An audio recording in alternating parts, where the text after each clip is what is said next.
The hills are alive with the sound of another great episode of Bumbling Through Dungeons.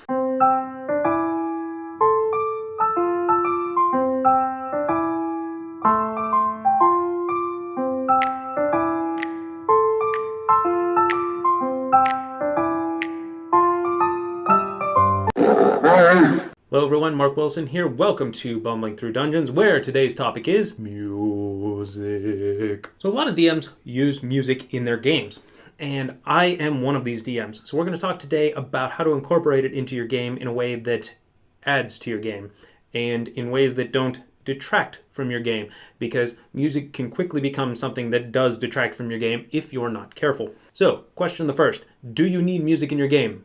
No. Simple answer, you do not need it.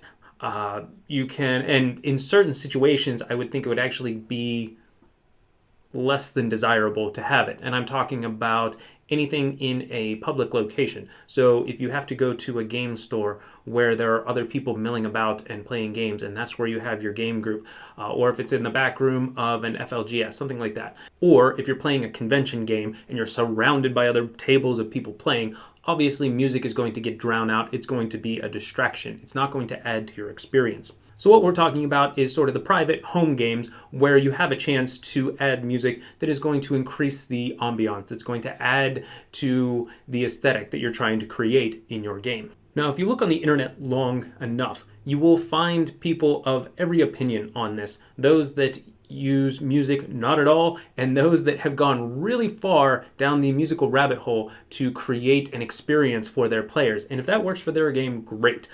What I do is something probably more in the middle and closer to no music than a ton of music, but I do think it has its place at the table. So let's start high level and then work our way down to the different types of sounds and music that you can use in your game.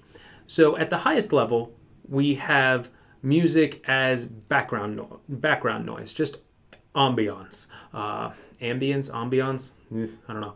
Point being, this is sort of the thing where you would start the music and then put it on a loop, or make sure it's a track that is at least an hour long and ideally like 2 or 3 hours long, and then just sort of forget about it while you're playing and have it on in the background. There are actually a lot of fantasy soundtracks that work really well for this. Ones that I've found work really well are actually ones that are for Wizards of the Coast and D&D properties, and it's the soundtracks to the video games such as Baldur's Gate, the Icewind Dale series, Neverwinter Nights. I've found that these work really well as background noise that doesn't become too distracting. And of course, the internet being what it is today, you can find a lot of this online, whether it's on YouTube or for purchase through other channels.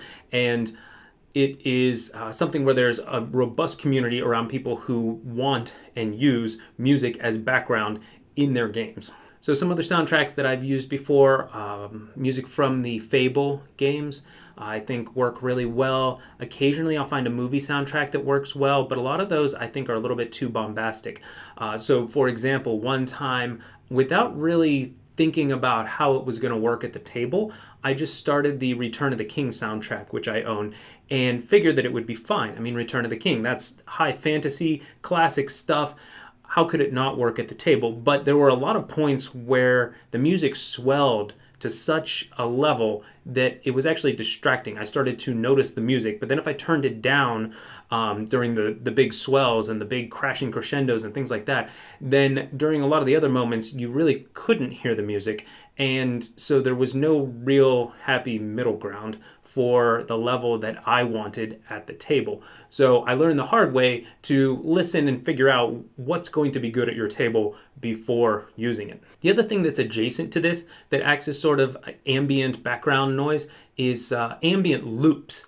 And there are programs out there that can help you do this. I'm going to link to one down in the description. It's just called ambientmixer.com. I think there's a dash in there somewhere. I think it's ambient-mixer.com. But the link will be down in the description. And it's one that I use quite a bit. And there are pre-generated, and by pre-generated I mean other people have created ambient loops to use in their board games, to use as background noise in their homes, to use for their role-playing games. So you could do a lot of searches and find ones that have already been created that will work really well. I've used these for loops when my players are in a town or city, just has sort of generic city sounds and as they're walking around.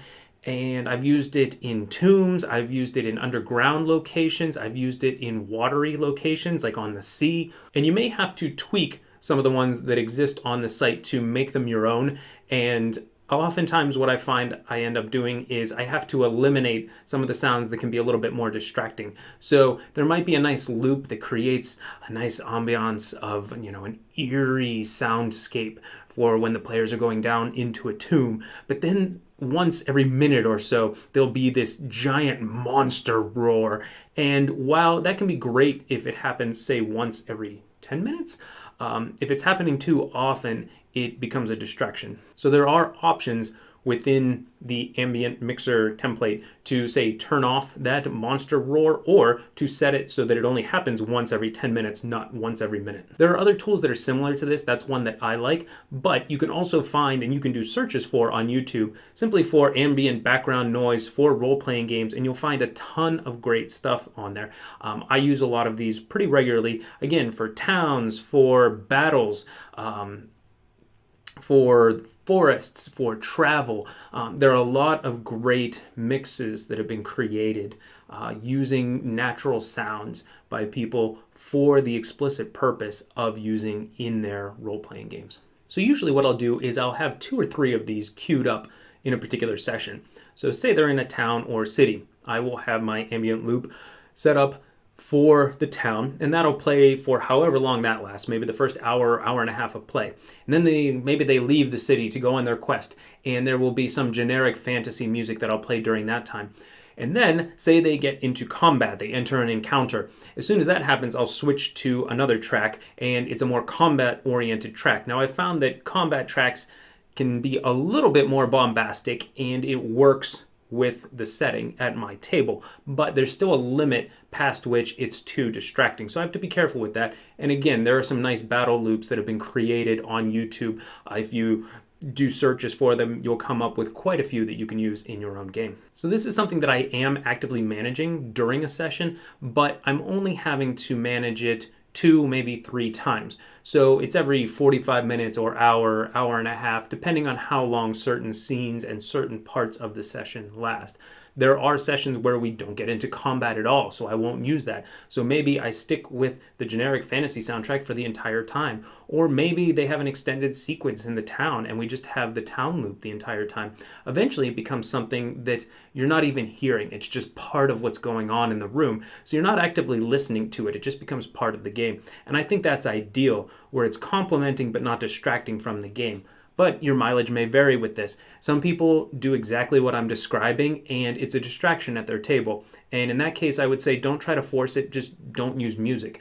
There's nothing wrong with that. You can create the same sort of atmosphere just through other elements at the table. So if you are a particularly ambitious DM, you might want to do even more than what I've described already with your music. So I have seen, I don't personally know, but I've seen people talk about this online where they will have theme music for the villain, or they will talk to their players and the players are able to make theme music for their party or their individual character, and they will have music that is set to a specific location. So rather than being sort of a generic fantasy background music, when you enter this city, this particular music plays, and then when you enter this city, another particular music plays. As someone who really loves music and what it can add to nearly any area of our lives, there's an instinctual appeal to ideas like those, but in practice what I've found is that less is more, and if I'm going to err in any one direction from what I do normally, it's going to be toward no music, not toward more music. As a DM, especially a newer one, if you're just starting out or you haven't been doing this for too long, there is a lot to manage, and adding music onto that as something that's not technically necessary is probably a step too far for many new DMs. So I think that's a good point in general anyway. I probably wouldn't do this at all in the earliest sessions that you run until you feel like it's something that you can manage without having to devote additional mental energy to it. But if the idea of theme music seems exciting to you for individual characters and players and cities and locations, then go for it. Try it. See how it works. I'm not promising that it will work great at your table, but there's every chance that you will find some interesting things that you can do musically at your table if your players are on board with it. And then lastly, I'm going to link to a website that has not just some ambient loops, but also some soundboards with sound effects. And I don't use sound effects. I tried them once or twice in sessions, and then I said, you know what, this is just way too much work to have a sound effect happen at this specific point in the adventure. That was a bridge too far for me. But again, I've seen players and DMs talk about using sound effects in their game to great effect.